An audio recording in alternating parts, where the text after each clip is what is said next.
8 март İslam dininde жоқ амалдар. Тіпті bizim dinimizde bir басқа дін өкілінің тойын, мейрамын тойласаң, соларды құрметтесең, сол тойда, соларға ерсең, солардан болып есептелесің дейді. Бұл 8 мартта сол. Ислам діні тек қана екі тойды бізге рұқсат береді, екі мейрамды тойлауға. Ол құрбан айт, былай айтқанда оразаның айты. Қалғандарын бізге рұқсат бермейді.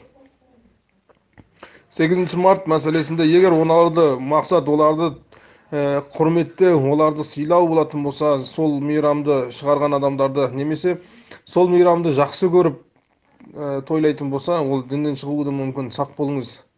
Ол ойыншық мәселе емес. Иман деген мәселе тал шаштың үстінде жүргендей, ол өте мұқият сақ болу керек.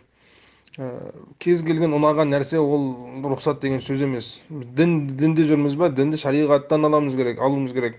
Нәби саллаллаху пайғамбардан, Құдайдың айтқан, Алла субханаху ва тағаланың айтқанымен жүруіміз керек. 8 март мәселе, 8 март жаңа жылдан да жаман күнәлі мейрамдардың бірі. Сақ болыңыз, ол мүлде тойлап, оны сыйлап, сыйлық беріп, құттықтау деген жоқ. Дінден шығып кетпек, бауырлар, иншалла. Мұқият болайық.